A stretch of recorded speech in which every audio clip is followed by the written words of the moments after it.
Assalamu alaikum dear students. I am your instructor Salman Amin Malik for the course Operations Research. आज हमारा 9th lecture, we are going to start our 9th lecture of OR. Last lecture में let me recall you first कि last lecture में हमने क्या discuss किया था. हम डिस्कस कर रहे थे सिंप्लेक्स मेथड. सिंप्लेक्स मेथड में कंस्ट्रेंट्स जो हैं वो अगर तो लेस देन और इक्वल टू होते हैं तो स्लैक वेरिएबल्स जो हमने डिफाइन किए थे, स्लैक वेरिएबल्स वो basic solutions starting tableau first और ज़ीरो आइटरेशन टेबलू पे हमें बेसिक सॉल्यूशन जो है वो स्लैक वेरिएबल्स जो हैं वो प्रोवाइड करते हैं. लेकिन अगर हमारे कंस्ट्रेंट जो हैं ये ग्रेटर देन और इक्वल टू हों तो फिर हमारा जो है उसमें स्लैक वेरिएबल हम यूज़ नहीं करते, सरप्लस वेरिएबल करते हैं. और हमने लास्ट लेक्चर में एक टेक्निक यूज़ की थी जो कि हमें आर्टिफिशियल वेरिएबल इंट्रोड्यूस करने हैं. आर्टिफिशियल वेरिएबल इंट्रोड्यूस करते थे और उस आर्टिफिशियल वेरिएबल को इंट्रोड्यूस करने से, क्योंकि हमने वो आर्टिफिशियली खुद से इंट्रोड्यूस किया होता है, आर्टिफिशियली इंट्रोड्यूस किया होता है, तो ऑब्जेक्टिव फंक्शन में हम एक लार्ज पेनल्टी जो है वो correspond to artificial variable objective function में लार्ज पेनल्टी जो है वो उसे असाइन करते थे. उसके बाद हमने m टेक्निक जो है वो पढ़ी थी. m is a large number correspond to the artificial variable which we have introduced in our model in order to get the basic feasible solution. Basic feasible solution लाने के लिए हमने आर्टिफिशियल वेरिएबल्स की टेक्निक्स जो है वो use की थी. और एम टेक्निक में since M is a large number, तो एम टेक्निक का ड्रॉबैक ये था कि जब ये मशीन कैलकुलेट करेगी, एल्गोरिथम अप्लाई करेगी on a computer on a large scale, तो round off error can create such an answer which is not possible. Round off error जितना m लार्ज होगा उतना राउंड ऑफ एरर जो है वो ज़्यादा होगा. तो मशीन्स जो हैं वो तो इन्फिनिट नंबर्स नहीं ले सकती, उसको तो कहीं ना कहीं ट्रंकेट करना है. जहाँ पे भी वो फ्रैक्शन को या डेसिमल नंबर्स को ट्रंकेट करती है तो राउंड ऑफ एरर जो है वो आ जाता है. अगर लार्ज नंबर्स के साथ हमने कैलकुलेशंस अलजबरा करना हो, plus minus addition multiplication division करनी हो, तो उतना ही हमारा राउंड ऑफ एरर जो है इंक्रीज होने का खदशा होता है. अब इस ड्रॉबैक को हम किसी तरह से किसी मेथड से रिमूव करना चाहते हैं. तो हम क्या करेंगे कि आज के लेक्चर का जो बेसिक आइडिया है कि we are going to study another alternative technique for solving the LP problems by simplex method in which our constraints have greater than or equal to sign. याद है ना आपको, greater than or equal to sign में surplus variable हम introduce करते थे तो हमारे पास basic feasible solution नहीं आता था. इसीलिए हमने artificial variables जो हैं वो introduce किए थे for having the basic feasible solution. और उसको objective function में penalty, एक large penalty जो है वो associate कर दी थी correspond to artificial variable. अब जो है हम two phase the method which we call the two phase method उसको डिस्कस करेंगे कि अगर हमारा LP मॉडल जो है उसमें कोई कंस्ट्रेंट जो है ग्रेटर देन और इक्वल टू साइन का हो तो उसको हम किस तरह आर्टिफिशियल वेरिएबल और M जो कि एसोसिएट करते हैं आर्टिफिशियल वेरिएबल के साथ large number in the objective function depending upon the objective function nature, whether it is maximization और मिनिमाइजेशन. मैक्सिमाइजेशन का है तो हमने डिसाइड किया था हम नेगेटिव m करेंगे, और मिनिमाइजेशन का है तो plus m, where m is a positive large number जो है ये असाइन करेंगे. तो आज हम के लेक्चर में हमने डिस्कस करना है two phase method technique. Two phase method जैसे कि नाम से ही जाहिर है कि इसके टू फेजेस होंगे. फर्स्ट फेज में हम क्या करेंगे, we will consider an minimization problem with the same constraint as our LP problem has, but we want to minimize the artificial variables which we have introduced. और second phase में हम उस minimum जो कि minimization problem होगा उसका अगर तो minimum value जो है वो 0 आती है, we will move on to the second phase. अगर जीरो नहीं आती इसका मतलब है कि आपका feasible solution, starting feasible solution possible ही नहीं है and you will leave the problem as it is infeasible solution है, टू फेज सेकंड फेज पे जाने की जरूरत ही नहीं है। अगर मिनिमम 0 आ जाता है then we will move on to the second stage. और सेकंड स्टेज क्या है कि सेकंड स्टेज में हम जो हमने मिनिमम प्रॉब्लम सॉल्व किया होगा फेज 1 से, उसी से ही हम एक टेबल जो है वो कंस्ट्रक्ट करेंगे। So let's start our lecture and see what we are going to learn in today's lecture. आज के लेक्चर में आपका जो है लेक्चर नंबर 9 है। सबसे पहले तो मैंने फर्स्ट स्लाइड पे ड्रॉबैक ऑफ एम टेक्निक जो है ये लिखा हुआ है। The drawback of M technique method, in the M method the use of the penalty M which by definition must be a large relative number to the actual objective coefficient of the model can result round of error। ये मैंने आपको पहले ही बता दिया। That may impair the accuracy of the simplex calculation। और simplex calculation में आपने you have observed कि हमने डिवाइड भी करना होता है, मल्टीप्लाई भी करना होता है, ऐड भी करना होता है, तो उसमें राउंड ऑफ एरर्स जो हैं वो ज़्यादा पॉसिबल है कि राउंड ऑफ एरर्स जो है वो सिग्निफिकेंट हो जाएं।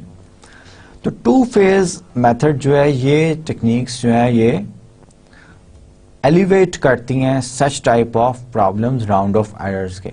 और जितने भी आपके सॉफ्टवेयर ओआर प्रॉब्लम्स को सॉल्व करने के लिए हैं ये to phase method he use करते हैं एलपी प्रॉब्लम्स को सॉल्व करने के लिए, उन एलपी प्रॉब्लम्स को जिनमें ग्रेटर देन और इक्वल टू कंस्ट्रेंट्स होते हैं। क्योंकि इस तरह के कंस्ट्रेंट हों या इक्वालिटी वाले कंस्ट्रेंट हों तभी हम we have no basic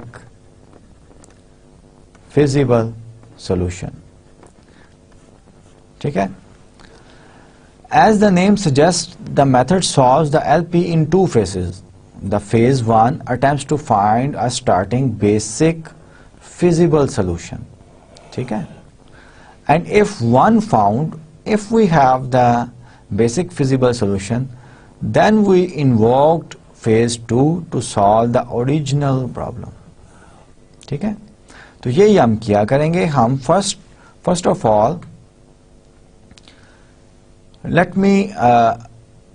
all we will consider a minimization problem। If that minimization problem provides us a basic feasible solution, then we move to the second problem जिसमें हम original जो है problem को consider किया करेंगे। ठीक है। Summary of the two phase method, पहले मैंने आपको समरी दे दी है। फेज 1 क्या है, put the problem in equation form. जो आपका ओरिजिनल एलपी मॉडल है उसको इक्वेशन फॉर्म में add the necessary artificial variables to the constraints exactly in the M method, as M method में हम करते हैं।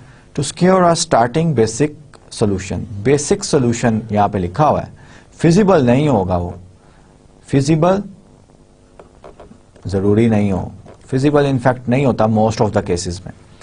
Find a basic solution of the resulting equations that regardless of whether the LP problem is maximization or minimization, always minimize the sum of the artificial variable। Suppose एक LP problem में आपके artificial R1, R2, R3 artificial है, तो हम सबसे पहले first step क्या होगा, स्टेप 1 हमारा ये होगा कि LP को स्टैंडर्ड फॉर्म इक्वेशन फॉर्म में हम ट्रांसफॉर्म करेंगे। इक्वेशन फॉर्म में करने के बाद वी कैन कैटेगराइज के आर्टिफिशियल वेरिएबल कितने हैं। आर्टिफिशियल वेरिएबल सपोज आपके पास 3 आर्टिफिशियल वेरिएबल्स आते हैं, तो हम पहला फेज 1 में हमारा प्रॉब्लम क्या होगा, मिनिमाइज। और वो इररिस्पेक्टिव होगा कि हमारा ओरिजिनल एलपी प्रॉब्लम चाहे मैक्सिमाइजेशन का हो चाहे मिनिमाइजेशन का हो। ठीक है। we will always minimize the sum of all the artificial variables R2 plus R3 for example इस केस में if the minimum value of the sum is positive, अगर पॉजिटिव सम की वैल्यू आ जाती है LP problem has no feasible solution which ends the process. ठीक है। अगर तो मिनिमम वैल्यू कोई 0 नहीं आती, कोई पॉजिटिव नंबर आ जाता है, ठीक है, तो LP प्रॉब्लम हमारा ओरिजिनल जो है उसका कोई फिजिबल सॉल्यूशन नहीं है। अगर मिनिमम वैल्यू 0 आ जाती है, otherwise proceed two phase 2, use the feasible solution. जैसे मैंने पहले कहा था लेक्चर के स्टार्ट में कि we will use the solution of the phase 1 which was the minimization problem of the artificial variable as a starting basic feasible solution. उसका जो सोल्यूशन आया होगा उसको हम as a starting basic variable लेंगे फॉर द ओरिजिनल प्रॉब्लम। ठीक है, so let's discuss an example in which we apply the two phase method.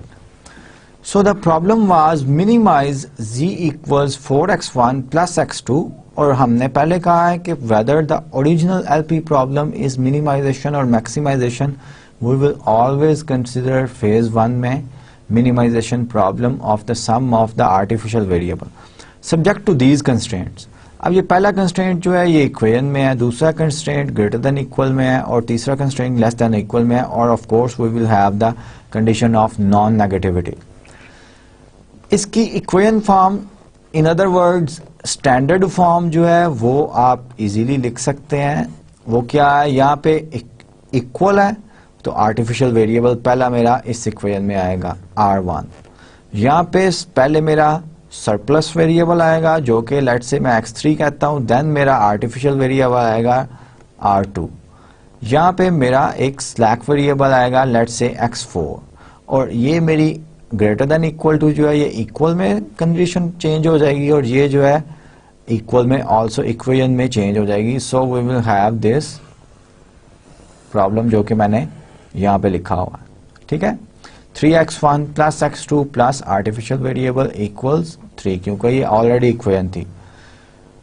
4x1 plus 3x2 minus x3 plus r2 equals 6, x1 plus 2x2, और यहाँ पे ये slack variable where all the variables are positive। तो phase 1 में क्या था, phase 1 start हो चुका है।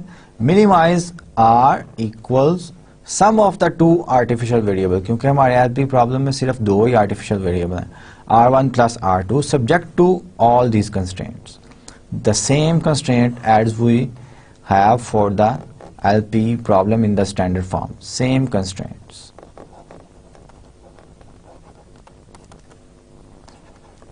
as we have in LP problem।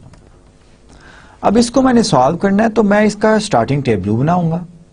अब आप ये देखें कितनी इक्वेशंस हैं, 1 2 3 इक्वेशंस हैं। वेरिएबल्स कितने हैं, 1 2 3 4 5 6, तो 6 minus 3 equals 3, I have to put 3 variables equal 0, और वो 3 variables कौन कौन से हैं, x1 equal 0, x2 equal 0 and x3 equal 0। ये मुझे स्टार्टिंग सोल्यूशन जो है वो प्रोवाइड कर रहे हैं। R1 equals 3, R2 equals 6 and x4 equals 4। ठीक है, तो यही मैंने नेक्स्ट स्लाइड में किया हुआ है। The table of the problem minimize this one equals r के कोफिशिएंट क्या है, x1 plus 0x1 plus 0x2 plus 0x3 plus 0x4। Minimization problem को इस तरह मैं लिख सकता हूँ, वेयर R1 और R2 के कोफिशिएंट जो हैं इसको स्टैंडर्ड फॉर्म में r minus R1 minus R2 equal 0 ये लिख सकते हैं हम, और -1 और -1 और ये 0 वैल्यू राइट हैंड साइड जो है 0 आ रही है जब मैं मिनिमाइज के प्रॉब्लम को इस तरह लिखा। अब बेसिक वेरिएबल जैसे लास्ट स्लाइड में मैंने बताया R1 है, R2 है और R4 है, तो बेसिक वेरिएबल्स के कॉलम के नीचे आपके basic variables. Non basic variables जो हैं वो कोफिशिएंट उनके 0 होते हैं, लेकिन बेसिक वेरिएबल्स जो हैं at any time, basic variables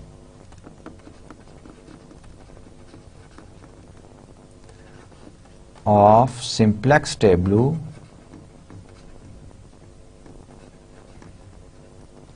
must have 0 coefficient, 0 coefficients in the objective function। Objective function equation. तो यहां पे ये बेसिक वेरिएबल कौन से हैं? R1, R2, R4, X4, R1, R2, X4। X4 का कोफिशिएंट तो 0 है, ये दो कोफिशिएंट 0 नहीं है, तो मैं रो ऑपरेशंस करूंगा। क्या करूंगा मैं इनको 0 करूंगा बाय R में adding row 1 of this table and R में सेकेंड एडिंग बाय R2, क्योंकि ये देखें ये आइडेंटिटी एलिमेंट है, आइडेंटिटी मैट्रिक्स है। Identity matrix I3 which contains 1 0 0 0 1 0 0 0 1। इसी तरह I2 का क्या होता है?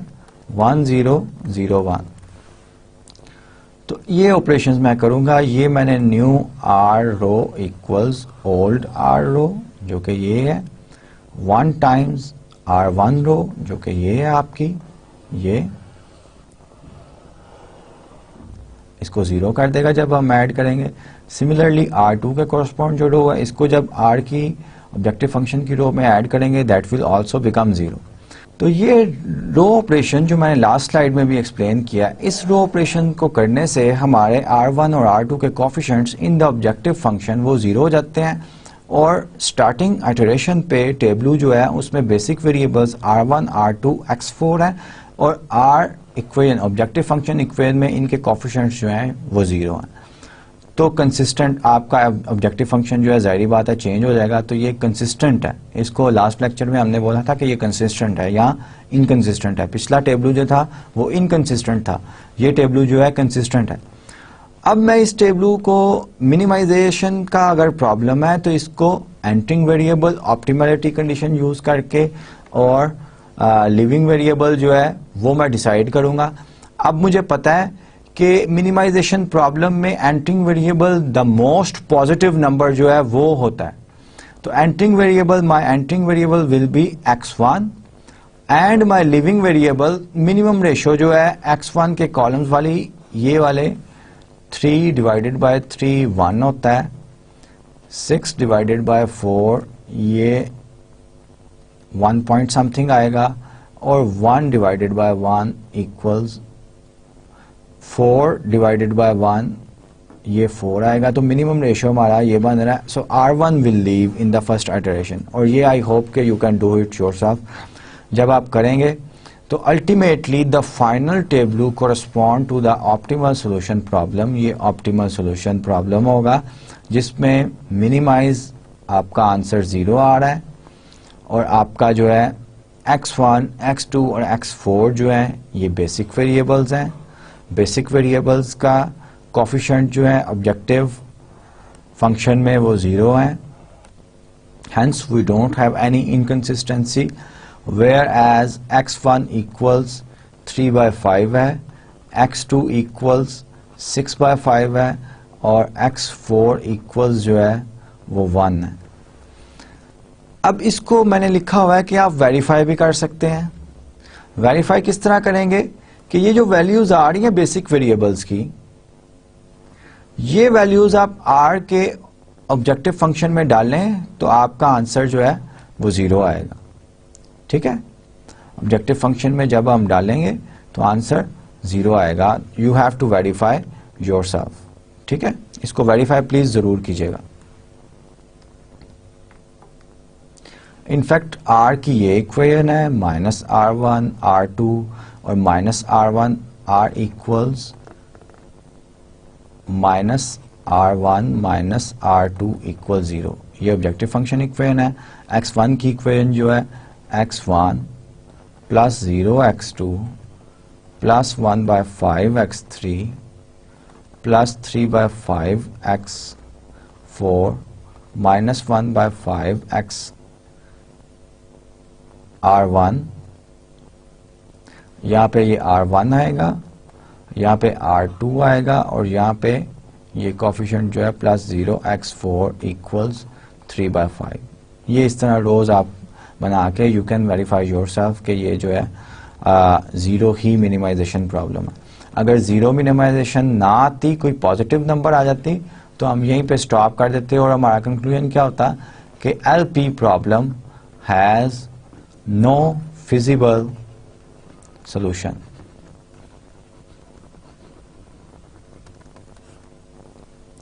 अब नेक्स्ट देखते हैं कि फेज 2 में हमने क्या करना है। ये मैंने ऑप्टिमल टेबलू जो है फेज 1 का लिखा हुआ है, ऑप्टिमल टेबलू है ये,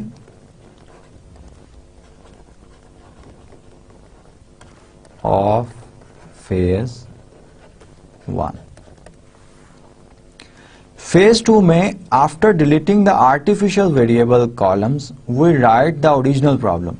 आर्टिफिशियल वेरिएबल्स ने अपना काम कर दिया, हमें बेसिक फिजिबल सॉल्यूशन प्रोवाइड कर दिया, तो इसको हम आर्टिफिशियल वेरिएबल्स के कॉलम्स को ऑब्सोलीट कर देंगे और हम जो है अपना ओरिजिनल जो एलपी प्रॉब्लम्स था जिसमें मिनिमाइज हमने ये करना था ऑब्जेक्टिव फंक्शन के साथ, और कंस्ट्रेंट जो हमारे होंगे ऑप्टिमल टेबलू ऑफ फेज 1 में, उससे हम कंस्ट्रेंट लिख लेंगे। जैसे x1 इक्वेशन से क्या कंस्ट्रेंट आ रहा है, x1 plus 0x2 plus x3/5, ये दोनों हमने डिलीट कर दिए, इक्वल्स 3/5। सिमिलरली x2 इक्वेशन से क्या, कौन सी इक्वेशन हमारे पास आ रही है, x2 माइनस 3/5 x3 इक्वल्स 6/5। ठीक है, x4 क्या आ रही है, x3 प्लस x4 इक्वल्स 1 आ रही है। ये आपके पास minimization objective function from original LP problem से आ गया हमारा, और कंस्ट्रेंट्स जो हैं वो हमने ऑप्टिमल टेबलू ऑफ फेज 1 से निकाल लिए। ये एग्जैक्टली वही लिखे हुए हैं जो मैंने आपको बताए हैं, और नॉन नेगेटिविटी कंडीशन जो है ये तो रहेगी ही। रिमार्क लिखा हुआ है, phase 1 is a procedure that transforms the original constraint equations in a manner that provide a starting basic feasible solution for the problem if one exists। ये आर्टिफिशियल वेरिएबल्स का काम था, और फेज 1 में विदाउट यूजिंग m हमने जो है वो यूज कर लिया। अदरवाइज m मेथड या m टेक्निक में तो हमें ओरिजिनल जो ऑब्जेक्टिव फंक्शन होता है उसको मॉडिफाई करना पड़ता था। अगर मिनिमाइजेशन का है तो प्लस mr1 प्लस mr2 ये हम ऐड करते थे मिनिमाइजेशन प्रॉब्लम। फॉर एग्जांपल इसको अगर मैं m टेक्निक से करता तो टू फेज मेथड ने m यूज ही नहीं किया और हमें बेसिक फिजिबल सॉल्यूशन जो है वो निकाल दिया। अब फेज 2 को मैं उसी तरह चलूंगा कि फेज 2 में मैं अपनी z equals -4x1 -x2 plus 0x3 plus 0x4 equals 0, ये मेरा ऑब्जेक्टिव फंक्शन है, ये मेरे कंस्ट्रेंट्स हैं, इक्वालिटी की फॉर्म में है, तो मैं अपना टेबलू जो है वो बना लूंगा। टेबलू मेरा फर्स्ट इटरेशन टेबलू मेरा क्या बनेगा, z इक्वल्स -4 जो कि यहाँ से आ रहा है, x1 का कोफिशिएंट -1 जो कि यहाँ से आ रहा है, ठीक है, 0 0 और सोल्यूशन मेरा origin as a basic feasible solution जो हमारा पर्पस था, और वो कंप्लीट हो गया। x1 इक्वेशन में x1 का कोफिशिएंट 1 है, x2 का कोफिशिएंट जो है वो 1/5 यहाँ पे लिखा हुआ है, लेकिन हम पीछे चेक करते हैं x2 का कोफिशिएंट 0 ही है। इनफैक्ट यहाँ पे मिस्टेक है, यहाँ पे x3 आएगा, ठीक है। तो x2 का कोफिशिएंट 0 है, x3 का कोफिशिएंट 1/5 है, x4 का कोफिशिएंट 0 है, और आंसर राइट हैंड साइड। ये आपको पता है कि सॉल्यूशन जो है ये राइट हैंड साइड होती है कंस्ट्रेंट की, right hand side of the constraint है। x2 इक्वेशन में x1 का कोफिशिएंट कोई नहीं है, 0, x2 का कोफिशिएंट जो है वो 1 लिखा हुआ है। Let's check from the previous slide के x2 का कोफिशिएंट जो है वो 1 नहीं है, यस 1 है, तो यहाँ पे आपका x2 का कोफिशिएंट 1 नहीं है, लिखा हुआ है 1, और x3 -3/5 है, ठीक है। x4 का कोफिशिएंट 0 है, एंड राइट हैंड साइड हमारी 6/5 है। सिमिलरली x1 का कोफिशिएंट जो है x3 और x4, यहाँ पे x3 और x4 जो है ये होगा, क्योंकि x1 कंस्ट्रेंट 4 वाले में हमारा जो है 0 0, x1 x2 का कोफिशिएंट 0 0, x3 का 1, x4 का 1 और राइट हैंड साइड हमारी 1 बन रही है। सो यहाँ पे 3x3 और x4 है और यहाँ पे x3 है। अब ये टेबलू इसको फिर हम मिनिमाइज कर रहे हैं तो सिंप्लेक्स मेथड अप्लाई करेंगे। सिंप्लेक्स मेथड अप्लाई करने से हमारे पास इसका अब हमें नजर आ रहा है यहाँ पे। फॉर एग्जांपल मैंने ये कंप्लीट नहीं किया हुआ, लेकिन मैं आपको बता देता हूँ कि मिनिमाइजेशन में एंटरिंग वेरिएबल जो है वो कौन सा होगा। Again because the basic variables x1 and x2 have non zero solution. अब ये नॉन जीरो सोल्यूशन है, नॉन जीरो कोफिशिएंट, सॉरी, जी इक्वेशन में बेसिक सोल्यूशन हमारा कौन सा आ रहा है, x1, x2 and x4। Before deciding about the entering और लिविंग वेरिएबल हमने सबसे पहले ये चेक करना होता है कि क्या हमारा टेबल जो हमने लिखा है वो कंसिस्टेंट भी है कि नहीं। कंसिस्टेंट का क्या मतलब होता है कि हम ये देखते हैं कि हमारे जो बेसिक वेरिएबल हैं उसमें उन बेसिक वेरिएबल के कोफिशिएंट ऑब्जेक्टिव फंक्शन कोफिशिएंट में, ऑब्जेक्टिव फंक्शन की इक्वेशन में वो कोफिशिएंट क्या होने चाहिए, जीरो होने चाहिए। अगर जीरो नहीं होते तो we will make them zero. अब इसमें यही देखें कि हमारा x1, x2, x4 basic variable है, x4 का तो जीरो है, x1 और x2 का ये जीरो नहीं है, तो we will make them zero.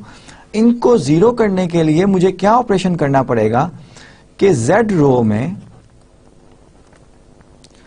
Plus 4 times x1 रो, ये मुझे ऑपरेशन करना पड़ेगा ताकि ये 4 टाइम्स -4 + 4 = 0 आ जाए। पहला तो ये ऑपरेशन करना पड़ेगा, फर्स्ट वन। सेकंड ऑपरेशन क्या होगा कि z रो में जो रो आंसर आएगा, z रो में प्लस करना पड़ेगा x2 रो को।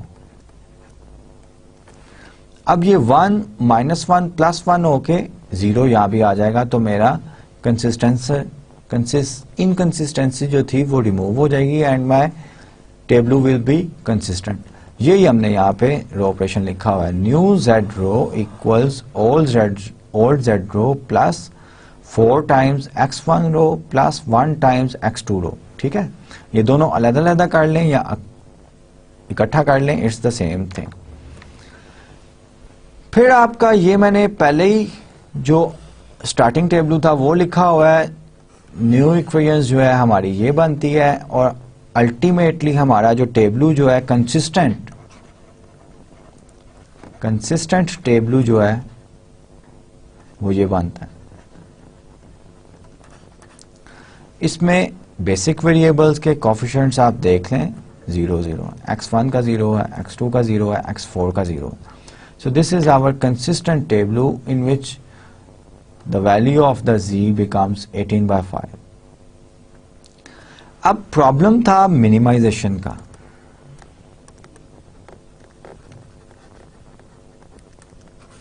सिंप्लेक्स मेथड की ऑप्टिमैलिटी कंडीशन क्या कहती है?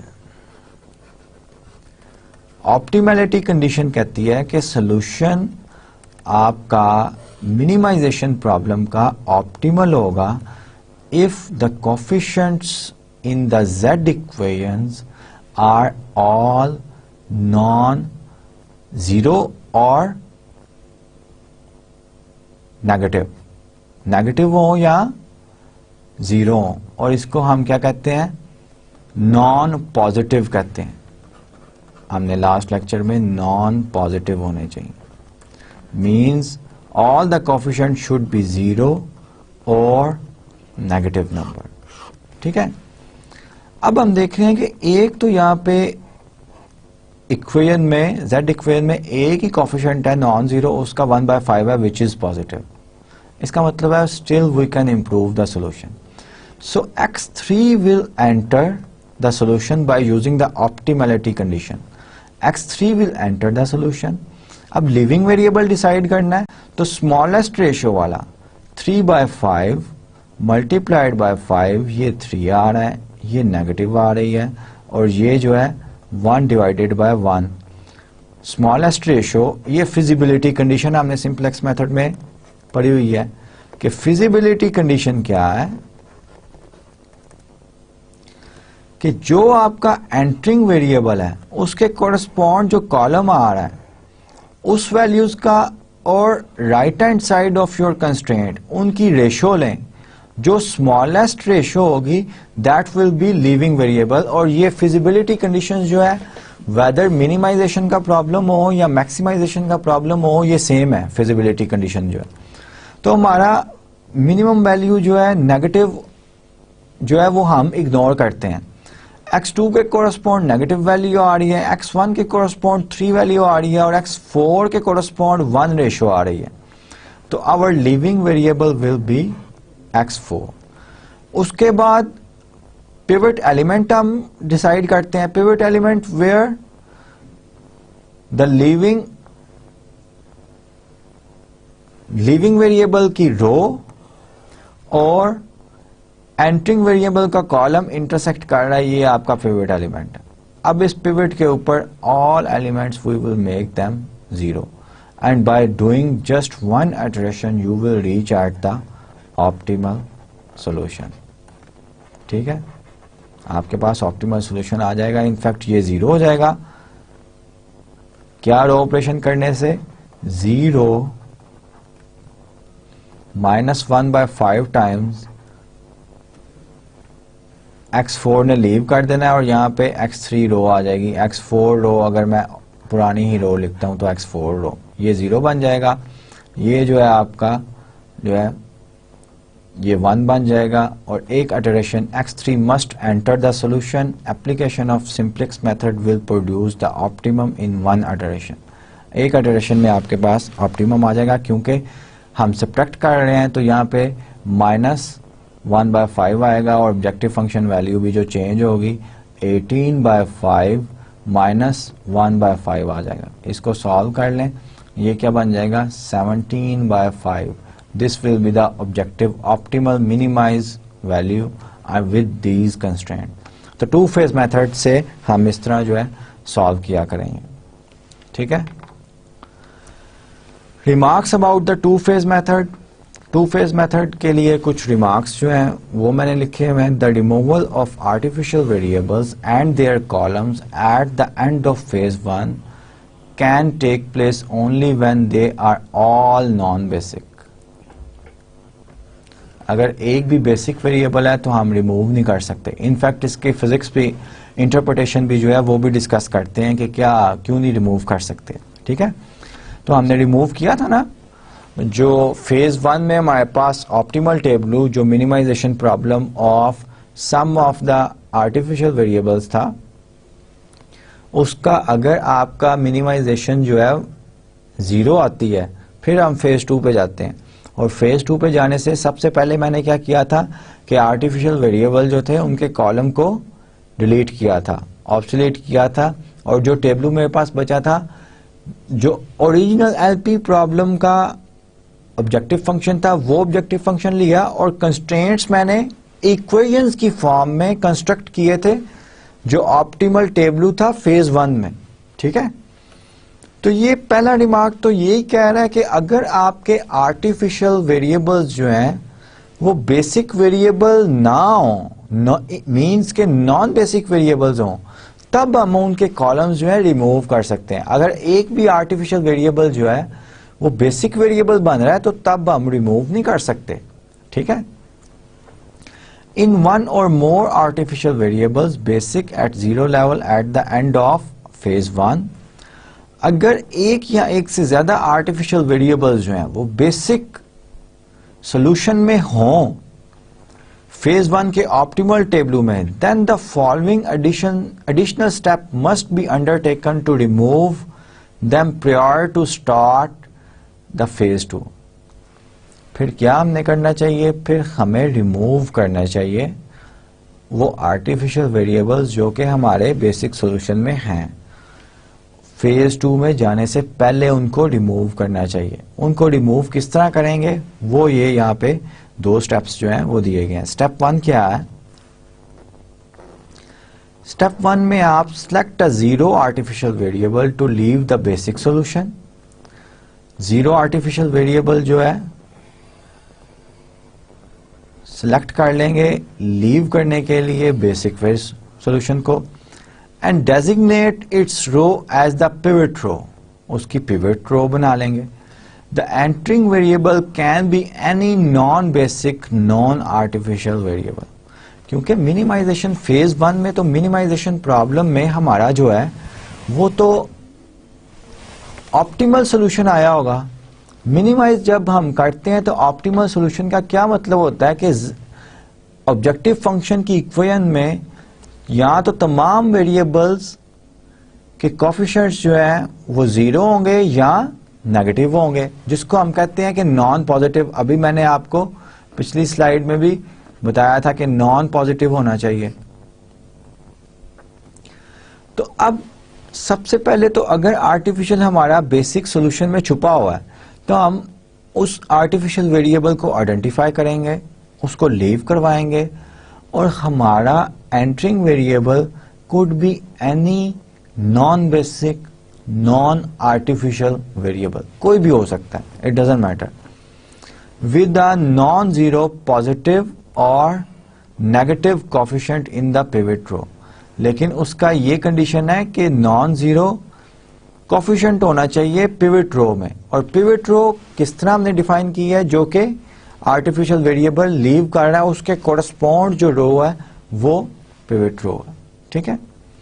Perform the associated simplex iteration. Simplex iteration जो है ये हम परफॉर्म करेंगे।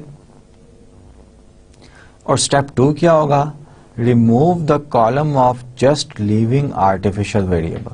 उसके बाद रिमूव करेंगे हम आर्टिफिशियल वेरिएबल जो कि अभी हमने निकाला है अपने बेसिक सॉल्यूशन से।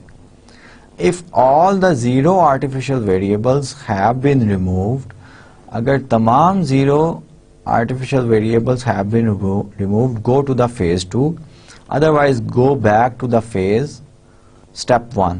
स्टेप 1 पे दोबारा जाएंगे अगर हमारा artificial variable still basic solution में होगा। ठीक है।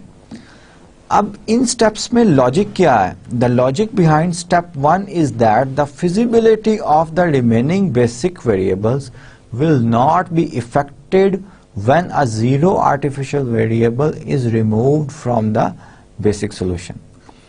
फिजिबिलिटी जो है वो इफेक्ट नहीं होती, इसीलिए हम रिमूव कर पा रहे होते हैं। Made non basic regardless of whether the pivot element is positive और नेगेटिव।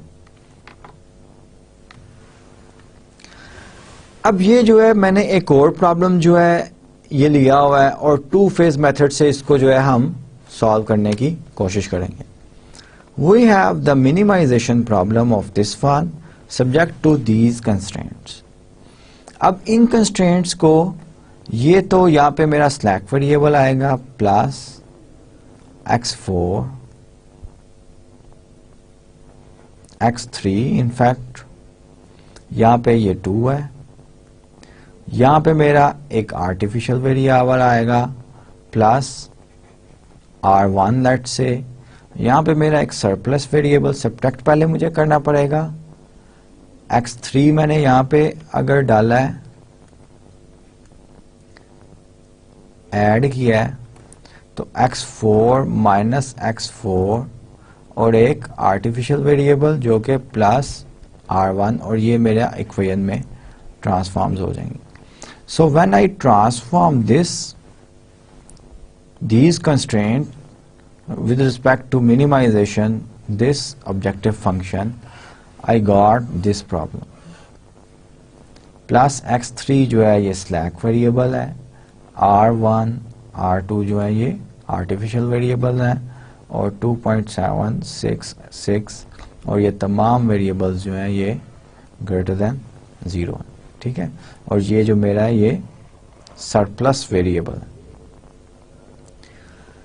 फेज 1 में मेरा क्या होगा, minimization of the problem of minimization of R equal sum of artificial variables R1 and R2।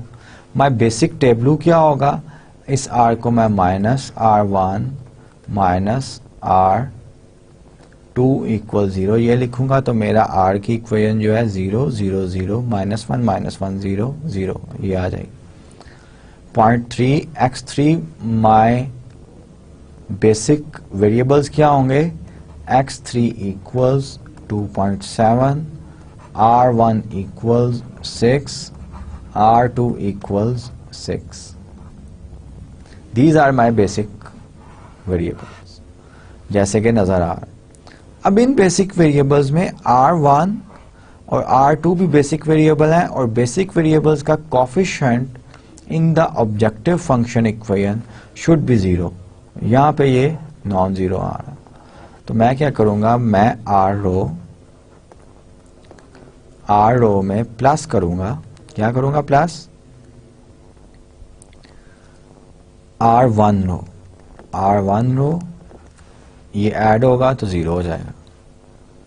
Similarly r रो में plus करूंगा r2 रो, जब ये मैं r2 रो ऐड करूंगा ये भी 0 हो जाएगा, लेकिन यहाँ पे जो है एंट्रीज ये पॉजिटिव हो जाएंगी। फॉर एग्जांपल r1 r2 ये 0.11 बन जाएगा, ये जो है माइनस माइनस वैल्यूज हैं तो मैं सिर्फ ऐड कर रहा हूं, ये -0.9 बन जाएगा और ये जो है 0 ही लेगा, ये 0 बन जाएगा, ये भी 0 हो जाएगा और ये मेरा -1 बन जाएगा और सोल्यूशन मेरा जो है वो 6 + 6 12 बन जाएगा। ठीक है, ये फर्स्ट इटरेशन जो है इसी टेबल पे मैंने आपको करके दिखा दिया। अब जब आप इसको सॉल्व करेंगे तो आपने ये देखना है कि ये 12 आपका आ गया, मिनिमाइजेशन का आपका ये प्रॉब्लम है, तो हमारा ऑब्जेक्टिव फंक्शन में कोफिशिएंट्स जो हैं वो सब नॉन पॉजिटिव हैं कि नहीं हैं। अगर तो नॉन पॉजिटिव होंगे तो ऑप्टिमल सॉल्यूशन होगा, अदरवाइज ऑप्टिमल सॉल्यूशन नहीं होगा। हम ये देख रहे हैं कि ये नॉन पॉजिटिव का मतलब क्या है, 0 या नेगेटिव होनी चाहिए तमाम एंट्रीज, बाकी तमाम एंट्रीज -1 0 0 -0.9 ये एक एंट्री जो है ये नॉन जीरो है। इसका मतलब है x1 will enter the solution और लीव कौन सा करेगा सॉल्यूशन, जिसका मिनिमम रेशो होगी। ठीक है, तो minimum ratio 2.7 divided by 0.3, 6 divided by 0.5 and 6 divided by 0.5, इनसे मिनिमम रेशो वाला जो है वो आप उस वेरिएबल को आप लीव करवाएंगे और एंटर करवाएंगे x1 वेरिएबल को। ठीक है, इस तरह आप इटरेशन करके फेज 1 में जो प्रॉब्लम है उसको मिनिमाइज करेंगे और अगर मिनिमाइजेशन जो है 0 आती है, ऑप्टिमल सॉल्यूशन 0 आता है, then you move to the phase 2, otherwise you don't move to the phase 2। Practically all commercial packages use the two-phase method to solve LP problem. ये मैंने आपको पहले ही बता दिया था। The M method with its potential adverse round of error is probably never used in practice. ये practice में हम यूज़ नहीं करते, जब हम मशीन पे सॉल्व करते हैं अपने प्रॉब्लम्स को, LP प्रॉब्लम्स को। It's inclusion in this text is purely for historical reason, और ये जो है हिस्टोरिकल रीज़न से हमने टॉपिक जो है पढ़ा है। आपको आना भी चाहिए, आपके एग्ज़ाम में जो है या इवैल्यूएशन में जो है ये पूछा जा सकता है एम टेक्निक से सॉल्व किया जाए। आपको एक LP प्रॉब्लम दिया जा सकता है और ये क्वेश्चन दिया जा सकता है स्पेसिफिकली कि आप LP प्रॉब्लम को एम टेक्निक से सॉल्व करें या टू फेज मेथड से सॉल्व करें। अगर तो डेलिबरेटली लिखा हुआ है कि एम टेक्निक से सॉल्व करें या टू फेज मेथड से, तो आप फिर वही मेथड फॉलो करेंगे। अगर सिर्फ ये लिखा हुआ है सॉल्व द LP प्रॉब्लम, तो फिर आप जो है कोई भी टेक्निक यूज कर सकते हैं और you should go for the two phase method.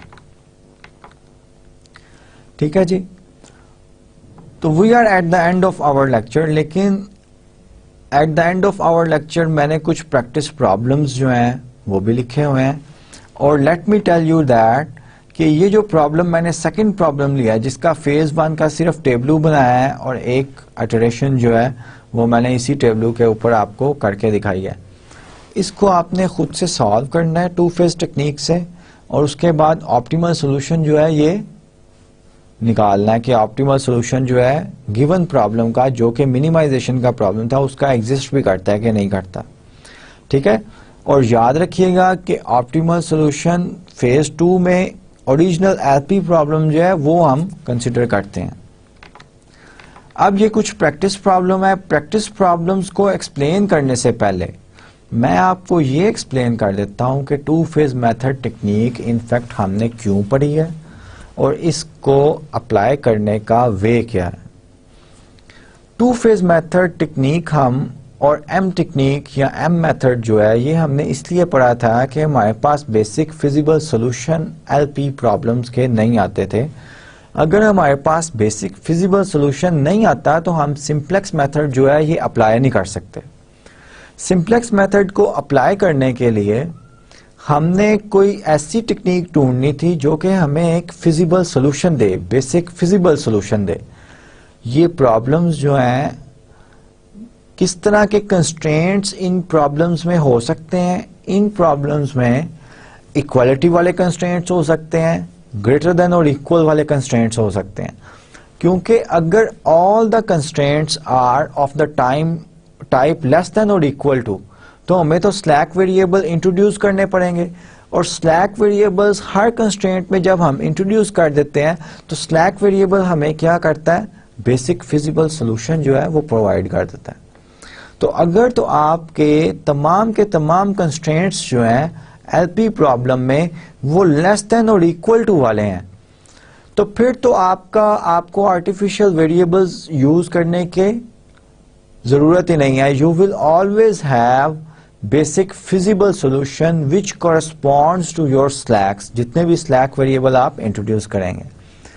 तो आर्टिफिशियल वेरिएबल इंट्रोड्यूस करने की जरूरत कब पेश आती है, जब हमारे पास जो है कंस्ट्रेंट्स अपने एलपी प्रॉब्लम में, वेदर वो मैक्सिमाइजेशन का प्रॉब्लम हो या मिनिमाइजेशन का प्रॉब्लम हो, आपके पास कंस्ट्रेंट्स जो है वो इक्वालिटी की फॉर्म में आ जाएं, इक्वेशन फॉर्म में आ जाएं, या ग्रेटर देन और इक्वल टू की फॉर्म में आ जाएं।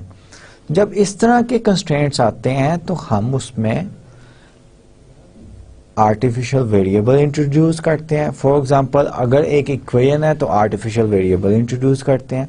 अगर एक ग्रेटर देन और इक्वल टू साइन है तो हम उसमें सरप्लस वेरिएबल सब्ट्रैक्ट करके then we introduce the artificial variables. अब आर्टिफिशियल वेरिएबल्स जो है ये इंट्रोड्यूस करने से हमने एम मेथड पढ़ा कि वी विल असाइन, क्योंकि हमने खुद से आर्टिफिशियली वेरिएबल इंट्रोड्यूस किया, we will assign a large number in the objective function correspond to the each artificial variable।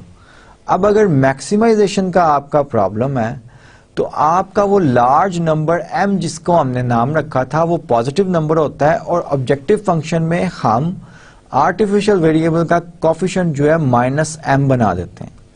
अब अगर m लार्ज नंबर है तो वो मैक्सिमाइजेशन का प्रॉब्लम है, तो हमारे प्रॉफिट को कम करने की कोशिश करेगा ना। तो हम ये चाहेंगे कि ये जो आर्टिफिशियल वेरिएबल है इसको अल्टीमेटली जब इसका पर्पस पूरा हो जाए, और इसका पर्पस क्या है कि बेसिक फिजिबल सॉल्यूशन दे दे, तो हम इसको किक आउट कर दें ऑप्टिमल सॉल्यूशन से। तो एम मेथड में हम एम लार्ज पेनल्टी एसोसिएट करके उसी के साथ जो आपका एलपी प्रॉब्लम होता है उस पर सिंप्लेक्स मेथड जो है, सिंप्लेक्स टेबलू जो है कंस्ट्रक्ट करते हैं और आइटरेशन स्टार्ट कर देते हैं। इसमें ड्रॉबैक ये है कि m आपका बहुत बड़ा नंबर है, तो जब आप डिवाइड करते हैं, मल्टीप्लिकेशन करते हैं, तो राउंड ऑफ एरर के चांसेस जो हैं वो ज़्यादा हो जाते हैं। तो इसलिए हमने आज के लेक्चर में 2 फेज मेथड जो है वो पढ़ा है। 2 फेज मेथड किस तरह वर्क करता है? 2 फेज मेथड में 2 फेजेस हैं। पहले फेज में हम क्या करते हैं, अपने एलपी मॉडल को स्टैंडर्ड फॉर्म में कन्वर्ट करते हैं, उसमें आर्टिफिशियल वेरिएबल्स जितने भी होते हैं इंट्रोड्यूस करवा देते हैं। जब आर्टिफिशियल वेरिएबल्स इंट्रोड्यूस करवा देते हैं उसके बाद फिर हम क्या करते हैं कि एक प्रॉब्लम कंसीडर करते हैं जो कि ओरिजिनल कंस्ट्रेंट जो कि स्टैंडर्ड फॉर्म में हमने एलपी प्रॉब्लम के लिख लिए हुए हैं वो ही कंस्ट्रेंट लेते हैं, लेकिन ऑब्जेक्टिव फंक्शन जो है वो हमारा मिनिमाइजेशन का होता है। और वो किस तरह का होता है? Sum of the artificial variables. Artificial जो वेरिएबल्स होते हैं, जैसे दो एग्जांपल्स मैंने आज के लेक्चर में डिस्कस किए हैं कि दो ही आर्टिफिशियल वेरिएबल थे, तो our objective function is minimize R equals capital R1 plus capital R2 जो कि हमारे आर्टिफिशियल वेरिएबल्स थे। अब इस फेज 1 में मिनिमाइजेशन के प्रॉब्लम को मैं सिंप्लेक्स मेथड से मिनिमाइज करने की कोशिश करूंगा। मुझे entering variable, leaving variable decide करने पड़ेंगे। बिफोर डूइंग दिस मैंने बड़ा इंपॉर्टेंट स्टेप जो है वो हमेशा करता हूं सिंप्लेक्स मेथड का टेबलू फर्स्ट इटरेशन में करके। मैं क्या चेक करता हूं? मैं ये चेक करता हूं, और ये बड़ा इंपॉर्टेंट पॉइंट है, you have to remember this one. मैं ये चेक करता हूं कि मेरे जो बेसिक वेरिएबल्स आ रहे हैं क्या इनका कोफिशिएंट मेरे ऑब्जेक्टिव फंक्शन इक्वेशन में, टेबलू में जो ऑब्जेक्टिव फंक्शन के कोरस्पॉन्ड इक्वेशन है, बेसिक वेरिएबल्स का कोफिशिएंट 0 है या नहीं है। अगर बेसिक वेरिएबल्स का कोफिशिएंट 0 नहीं है, इसका मतलब है कि हमारा टेबलू जो है वो कंसिस्टेंट नहीं है, इनकंसिस्टेंट है। तो मैं रो ऑपरेशन ऐसे करूंगा कि बेसिक वेरिएबल्स जो मेरे हैं उनका coefficient in the objective function और इन जी इक्वेशन वो जो है वो 0। जब वो 0 आ जाएगा तो आपका ऑब्जेक्टिव फंक्शन की वैल्यू जो है वो 0 से बढ़ जाएगी इन द फेज 1। तो आपका क्योंकि मिनिमाइज आप कर रहे हैं, आप ऑप्टिमैलिटी कंडीशन सिंप्लेक्स टेबलो की लगाएंगे। ऑप्टिमैलिटी कंडीशन मिनिमाइजेशन प्रॉब्लम के लिए क्या है? वो ये है कि आपके तमाम जो वेरिएबल्स हैं, कोफिशिएंट्स हैं, वो नॉन पॉजिटिव होने चाहिए। उनके कोफिशिएंट z इक्वेशन में नॉन पॉजिटिव होने चाहिए, मीन 0 होने चाहिए या नेगेटिव होने चाहिए। अगर तो 0 या नेगेटिव आ जाते हैं तो ऑप्टिमल सॉल्यूशन है, otherwise we will select an entering variable. Entering variable phase 1 में किस तरह सेलेक्ट करेंगे? जिसकी सबसे ज्यादा पॉजिटिव वैल्यू होगी that will be our entering variable. और लिविंग वेरिएबल जो है वो फिजिबिलिटी कंडीशन से हम करते हैं सिंप्लेक्स मेथड में। फिजिबिलिटी कंडीशन क्या है कि एंटरिंग वेरिएबल का जो कॉलम आ रहा है टेबलू में, उसकी एंट्रीज जो हैं वो एंट्रीज का रेशियो आप लें RHS ऑफ योर टेबलू का। RHS टेबलू की क्या कंस्ट्रेंट्स की क्या होती हैं? लेफ्ट राइट मोस्ट कॉलम जो होता है टेबलू में, ठीक है, उसकी रेशियो लेने से जो मिनिमम रेशियो आती है, नेगेटिव हम इग्नोर करते हैं, मिनिमम रेशियो वाला वेरिएबल जो होता है basic variable, that is our leaving variable. ठीक है, जब आप फेज 1 में इस तरह ऑप्टिमल सॉल्यूशन पे पहुंच जाते हैं जो कि मिनिमाइजेशन का प्रॉब्लम है, और ऑप्टिमल सॉल्यूशन कब होगा? जब ऑब्जेक्टिव फंक्शन इक्वेशन में आपके हर वेरिएबल की कोफिशिएंट जो है या तो 0 हो या नेगेटिव हो। अगर एक भी वेरिएबल का कोफिशिएंट जो है वो पॉजिटिव होगा, इसका मतलब है हमारा सॉल्यूशन ऑप्टिमल नहीं है, there is still room of improvement for the solution. उसके लिए फिर हम क्या करेंगे?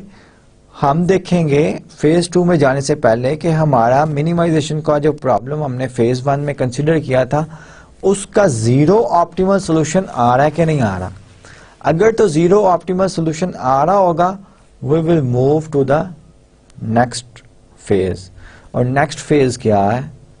नेक्स्ट फेज में फेज 1 में जो ऑप्टिमल टेबलू आया उसमें से आर्टिफिशियल वेरिएबल्स के कॉलम्स हम रिमूव कर देंगे, बाकी जो कॉलम्स रहते हैं उन कॉलम्स के कंस्ट्रेंट बना लेंगे, और कंस्ट्रेंट फेज 2 में आपके इक्वेशन की फॉर्म में होंगे, याद रखिएगा।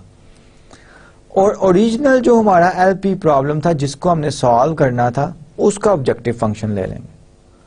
Once again we will write down the simplex table, and once again our simplex table will be inconsistent, क्योंकि बेसिक वेरिएबल्स जो होंगे उसके कोफिशिएंट्स जो है वो हम देखेंगे ऑब्जेक्टिव फंक्शन में ऑब्जेक्टिव फंक्शन की रो में कि बेसिक वेरिएबल्स जो हैं उसके कोफिशिएंट्स जो हैं वो 0 0 हैं या नहीं है। अगर 0 0 होंगे तो हमारा टेबल जो है कंसिस्टेंट है, वी विल मूव फॉरवर्ड।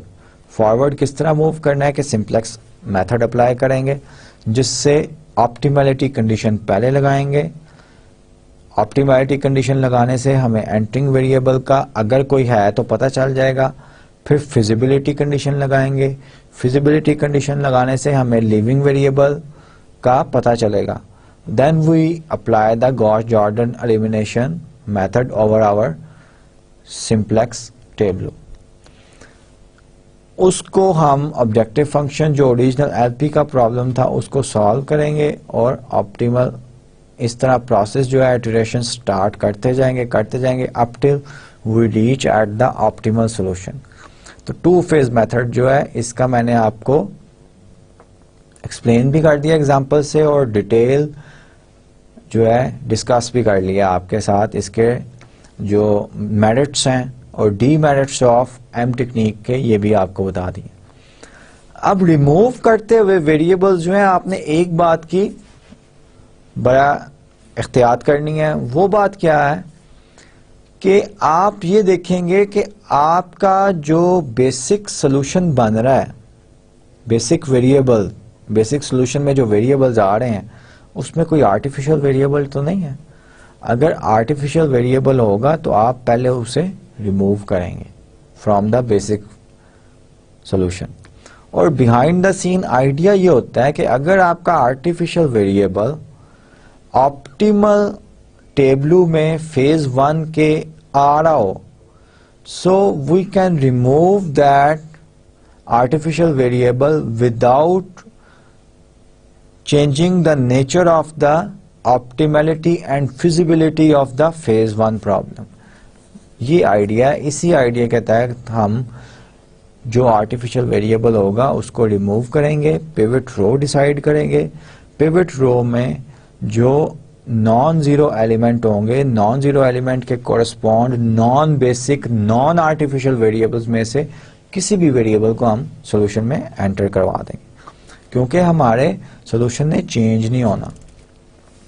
ये प्रोसेस करेंगे अगर आपका फेज 1 में ऑप्टिमल टेबलू में आर्टिफिशियल वेरिएबल जो है वो बेसिक सॉल्यूशन में आ रहा हो। इन अदर वर्ड्स आर्टिफिशियल वेरिएबल आपका जो है वो बेसिक वेरिएबल हो। ठीक है, तो ये मैं इसीलिए एक्सप्लेन कर रहा हूं टू फेज मेथड, और easily one by one slowly जो है आपको टर्म्स जो हैं वो इंट्रोड्यूस कर रहा हूं और एक्सप्लेन कर रहा हूं कि आप फॉलो कर सकें। अदरवाइज टेबलू पे आपको बहुत मुश्किल होगी अंडरस्टैंड करने की। तो लास्ट में हमारे पास प्रैक्टिस प्रॉब्लम्स हैं। प्रैक्टिस प्रॉब्लम में पहला प्रॉब्लम हमारा है कि क्वेश्चन नंबर 1 है, in phase 1 if the LP of maximization type, linear problem हमारा मैक्सिमाइजेशन टाइप हो, explain why we do not maximize the sum of the artificial variable in phase 1। भाई जाहिर बात है हम मैक्सिमाइज R जो है फेज 1 में आर्टिफिशियल वेरिएबल्स का सम R2, इसको मैक्सिमाइज क्यों नहीं करते? क्योंकि चाहे प्रॉब्लम हमारा ओरिजिनल एलपी प्रॉब्लम जो है वो मैक्सिमाइजेशन का हो, जी मैक्सिमाइज करना है, R1 के कोफिशिएंट्स यहाँ पे वेरिएबल्स होंगे, आर्टिफिशियल वेरिएबल्स के कोफिशिएंट क्या होंगे? -MR1 -MR2। तो ये तो अगर M टेक्निक M मेथड में ये हम एसोसिएट कर देते ना वेरिएबल, तो we always want artificial variables to out of the solution. Basic optimal feasible solution से हम आर्टिफिशियल वेरिएबल्स को नहीं चाहते कि वो आए, क्योंकि वो तो हमने खुद से इंट्रोड्यूस किए हुए हैं। So we always want them to minimize their role, और इसीलिए हम कहते हैं कि मिनिमम वैल्यू इसकी R1 प्लस R2 की ये 0 आनी चाहिए, R की 0 आनी चाहिए, विच एंश्योर्स दैट कि R1 और R2 जो है ये optimal feasible solution of original LP problem में नहीं आ सकते, ठीक है। That's why whether the problem is of maximize or minimize, we always phase 1 में हमेशा हम minimization problem ही करते हैं।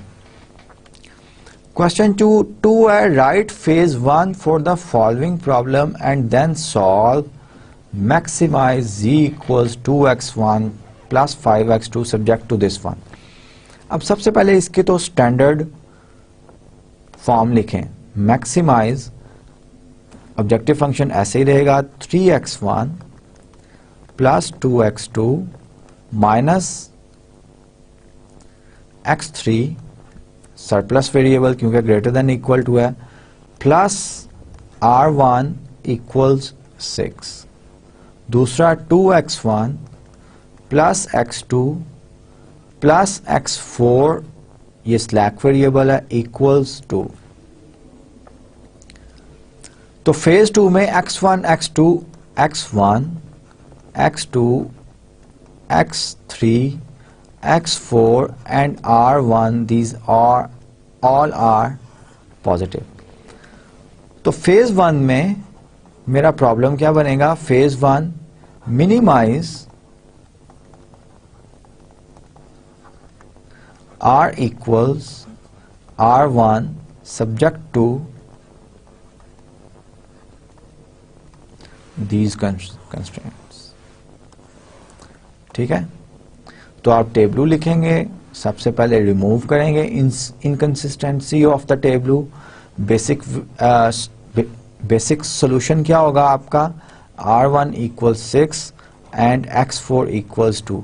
ये दो बेसिक वेरिएबल्स होंगे टेबलू में, फेज 1 के टेबलू में। और आप entering variable after checking the inconsistency, R row में r1 और x4 के कोफिशिएंट्स जो हैं वो 0 होने चाहिए, वो 0 नहीं आएंगे क्योंकि r आपका माइनस r1 इक्वल 0, r1 का कोफिशिएंट -1 होगा। तो पहले आप कंसिस्टेंट टेबलू को बनाएंगे, उसके बाद then you will proceed further, ठीक है।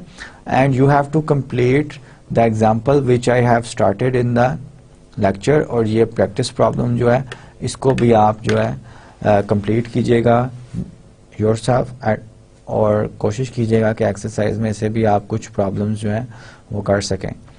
We are almost, in fact we are at the end of our lecture.